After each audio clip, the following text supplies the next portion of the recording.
let's move from the opera to the boulevard, but we keep the biblical plots. Is it working? Yeah. Here, at the Théâtre de l'Ambigu Comique, they stage a bizarre genre of theatrical plays called melodrama, in which, in some scenes, the declamation is interrupted by the music in the most arbitrary way. With these words, not particularly enthusiastic, from his Erinnerung aus Paris, August von Kotzebue describes a melodrama performance he attended during his stay in Paris in 1803. 1 year later, the prolific melodramaturg Pixérécourt translated and harshly commented Kotzebue's book under the title Souvenirs de Paris. Kotzebue's statement about melodrama is freely translated as follows. This theater is especially devoted to melodrama, that we call also drame mêlée de musique. This new genre is very appreciated in Paris. Well, this is not only a nice example of a very tendentious translation, but also a quite emblematic case which displays the high tension around melodrama on the axis Paris-Vienna in the early 19th century. In fact, from the German and Austrian perspective, at the very beginning, melodrama was perceived, in the pleasing definition by the composer Johann Friedrich Reichert, again, as one of the most tasteless artistic monsters ever seen. Due to its bizarre interplay of music and declamation, its codified dramatic mode, its sensational staging, its popular appeal. But 1 year later, when the new French melodrama conquered the suburban theaters in Vienna, first of all the Théâtre an der Wien, the situation became much more complicated, and not least because the very first success of this genre was, in the capital of the Holy Roman Empire, a biblical melodrama. During the troubled times around the two French occupations in 1805 and 9, melodrama on biblical topics created several concerns to the Viennese authorities, the emperor, the police, and the archbishop, who considered melodrama on religious topics as a Problemstück. On the one hand, the casting of melodrama as product or symbol of the Napoleonic era fueled wider concerns about the impact of the importation of French theater to Vienna. On the other, the showcase of religious subject on stage was problematic because it was an example of the greater French license with religious material. One of the very first examples of melodrama on biblical topics was Le Jugement de Salomon, written by the so-called Racine du Boulevard, Louis-Charles Cagnier, which was staged 300 times at the Théâtre de l'Ambigu Comique.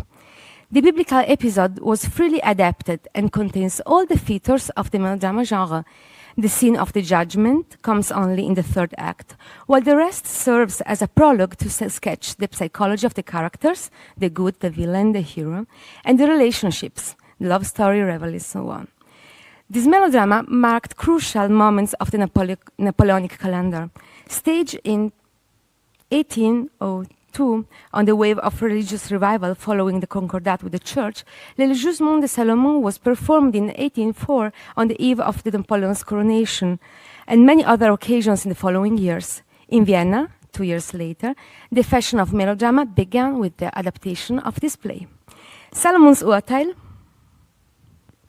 was premiered on the 27th October 1805 at the Théâtre an der Wien, few months after the declaration of Emperor Francis as Emperor of Austria, as reaction to Napoleon's self-proclamation. The melodrama used, exceptionally, the original music by Adrien Quezon, and the first reactions were similar to the Kotzebue one we saw at the very beginning. Hence, it becomes a play which is only interrupted with music at the arbitrary places, or a mere Spektakelstück for the mass, according to the Allgemeine Musikalische Zeitung. Of course, the French libretto was adapted on local expectations, adding a general more religious aura to contrast the inaccuracies of the French version, and possibly to pass the strict censorship of the religious topics of the time. In fact, the staging of a biblical drama was quite an exception, since biblical and religious plots were prohibited already in the last 10 years.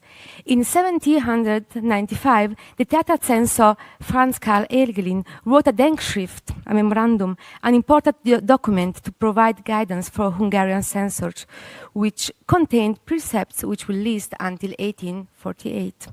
About biblical plots, he proclaimed that religion and religious subject can never become material for theatrical performance. In fact, it is possible to trace a general tendency across the post-revolutionary period and the periods of the French occupation, whereby censorship of French and biblical dramas increased. In a report, the head of police, Sumereau, notified the emperor about the increase of biblical dramas on the suburban stages following the success of Salomon's Urteil, which had been approved since 1805 with particular consideration. The head of police announced then a directive regal concerning religious topics on stage, which stated that no dramas can be composed without his permission. The emperor's response to this strict guideline was one of immediate approval, but the archbishop was more cautious.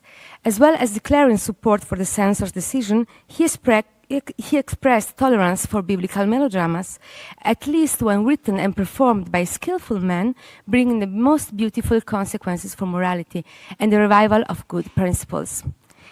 This initial period was one of relatively mild censorship toward biblical plots. The Viennese authorities considered the suburban theater as a school of good habits, as well as a safe place for the lower classes, far away from the other dangerous distraction that could emerge during the time of high discontent. In fact, the proliferation of biblical theater in Paris, and here we can see some examples, like biblical melodramas, vaudeville on religious topics, oratory pasticcio, with a great freedom in dealing with the Holy Scripture, raised the concerns of the authorities in the wake of the Second French occupation in 1809. A letter by the Viennese police officer Franz von Haga, answering the emperor's request for clarification regarding censor's criteria, reveals that the invasion of the enemy has brought a major change. The French, during their long occupation of Vienna, enunciated the principle that all plays whose performance was allowed in France and in the Federal States could be performed here as well. Among the local theaters, the Théâtre Andavine took advantage of this permission with great eagerness. Such new and unheard of ideas filled the theaters for a long time and aroused the theater directors' desire to continue to perform these or similar plays, even after the withdrawal of the French. In fact, the directors of the Théâtre Andavine, Peter von Braun and the Gesellschaft der Kavalier after, hoped with the adaptation of the successful Parisian dramas to improve the fortunes of the theatre, which greatly suffered at this time. Soon, regulations became more restrictive. Any references, allusion, or restaging of dramas linked with the sacrilegious time of the French occupation could lead to a ban. And this concerned above all the historical dramas. But like the case of Salomon's Urteil, another biblical melodrama exception has been made at this time of strict theater censorship. And no coincidence, both in Paris and in Vienna, it is about two quite crucial moments for the political relations between the Habsburgs and Napoleon.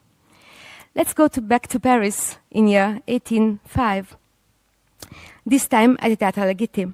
The second melodramatic success by Queniers was Le Triomphe de David, with music by Leblanc, premiered on the 26th November for the celebration of the French entry in Vienna.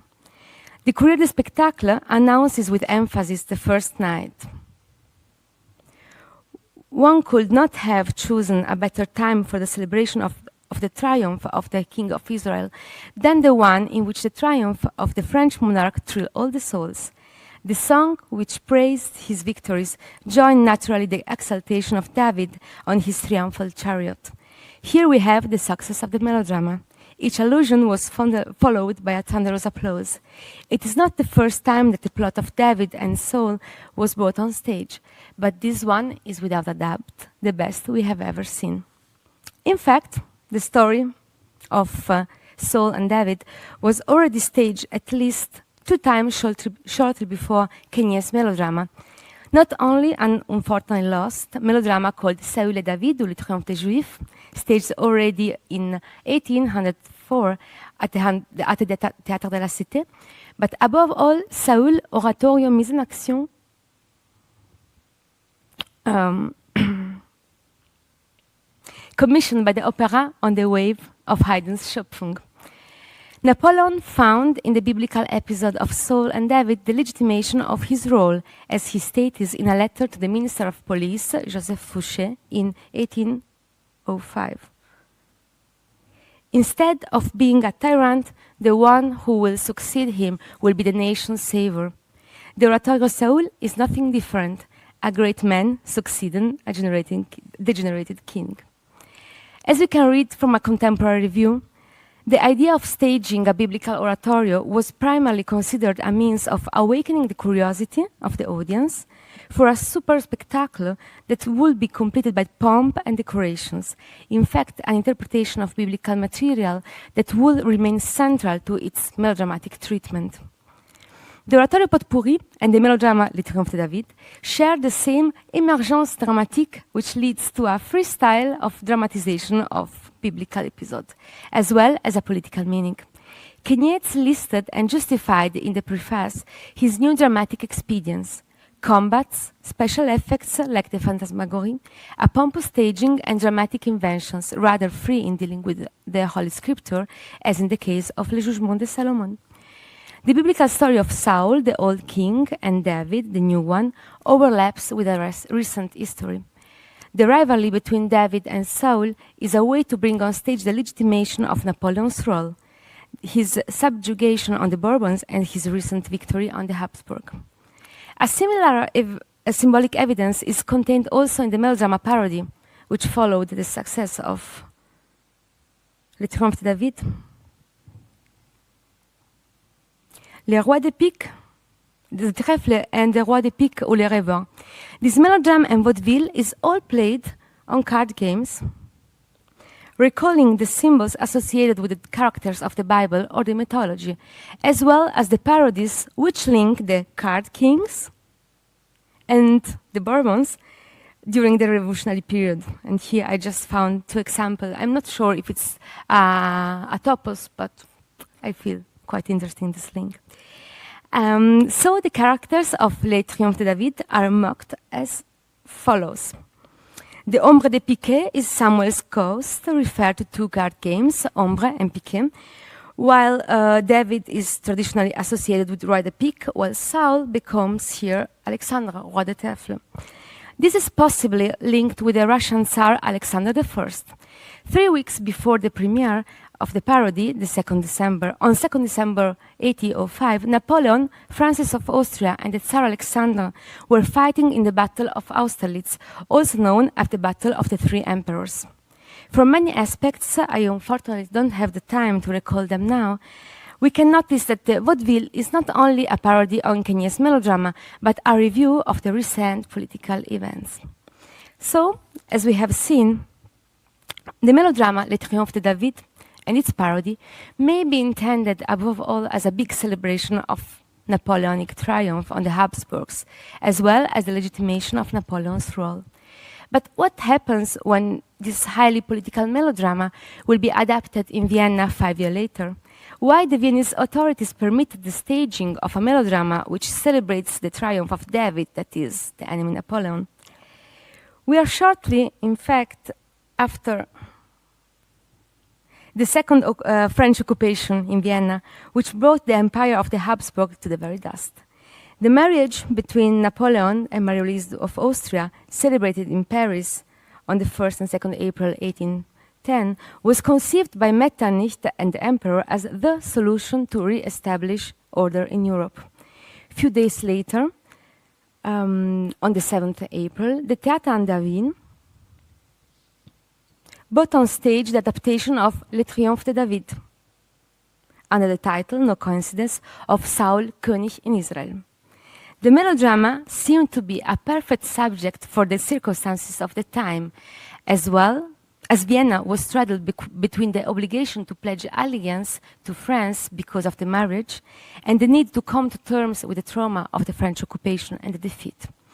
Some reports tell us that the theater censorship to this time was particularly attentive. In fact, Metternich in person did not permit, for example, the staging of the drama Friedrich der Streitbare by Matthäus Collin, which was refused because Frederick leaves his first wife to marry another one, and even a drama called Mord und Totschlag oder So kriegt man die Luise by Karl Koch, which was obviously not permitted due to the ironic reference of the title. Unfortunately, in the case of the melodrama Saul, König in Israel, the documents seem to have been lost with the 75% of the material of the Polizeihofstelle burned in the fire of the Justizpalast in 1927.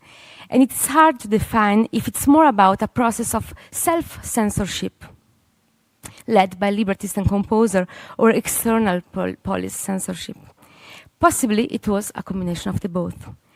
I would like now to display few differences between the French original and its adaptation, which help us to understand more broadly the new meaning of the Viennese adaptation, led by the brothers Joseph and Ignaz Ritter von Seyfried. The first difference is related to the storytelling of the battles. In the Viennese adaptation emerge often longer descriptions where the speech is overlapped with the music. Sorry, we can see it here, unter der Musik, in order to give more dramatic power. The war is considered from a providential view and always associated with Lord's will. So it is no coincidence that the Viennese version, the librettist Seyfried inserts a Riesengestalt, a spectacular apparition of the prophet Samuel armed like a soldier during the mise-en-scène of a big fight, which is not present in the French version, as we can see here. The Viennese one is longer. The second striking aspect is related to the choruses, whose number and importance is bigger than in the French version. Many of the 5 choruses quote directly biblical verses. So, for example, Saul hat 1000-mal erschlagen, David aber 10,000 from Samuel's first book. And written in a learned style, erster Stil, a distinctive feature of Seyfried's compositional style. The composer reports often, in fact, in his autobiography, the religious aura which raised during the composition of this melodrama that he considered something closer to the oratorio or the sacred drama. Melodrama technique and choruses mixed together both in the French and the Viennese version. Other choral numbers could be found in a famous metamusical moment par excellence, that is, the scene when David, with his harp, has to calm Saul's nightmares. In the French original, Kenyes points out that, I quote from the preface, in the 4th scene of the 3rd act, when on a pizzicato of the harp David declamates his verses, I have tried to evoke the idea of the Greek melopea, as the simple declamation was often accompanied by music instruments. We can see this kind of melodrama in melodrama. As we can see from the French version, this happens in fact with a pizzicato of the violins, which is followed by 3 very short choruses on the same theme. In fact, the vocal score of this chorus is lost, but I suppose that since some numbers of Les Triomphes de David were used also for another biblical melodrama, and the other biblical melodrama, it's Samson, which is lost, I think it has been lost, in fact. And here we can see, in fact, a portrait of David done by the bassoon player, who was possibly bored, and it's kind of, I think, Talma of the boulevard in a classical style.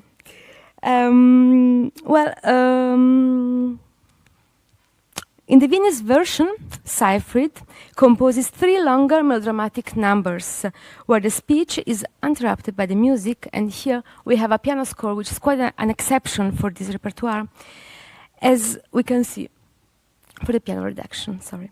But the choruses have a remarkable religious flair, and the emphasis that the Viennese version gives to the role of Saul is quite evident.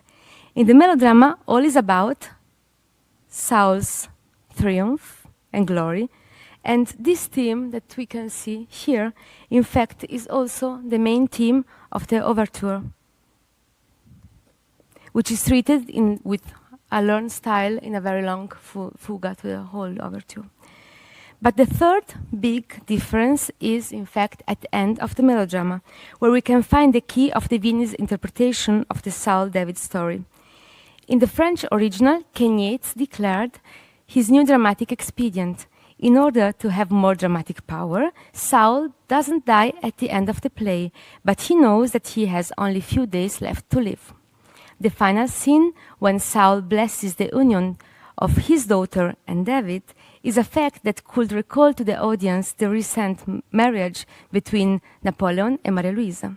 And not least because, I quote from the libretto, Saul blessed the union listening to the voice of the reason and the love for the country. But of course, the Viennese version could not stop at this point. So then it comes another number, the Schlussszene, composed by Seyfried. This solemn Schlussszene, scored for 3 cellos and double bass, accompanies Saul's final speech, in which he declares the virtues and the values of a good king. Have mercy, compassion, love your people, do not occupy other countries, do not take revenge. Not present in the French libretto, this passage may be interpreted as a veiled attack on Napoleon's character and a celebration of the Austrian emperor.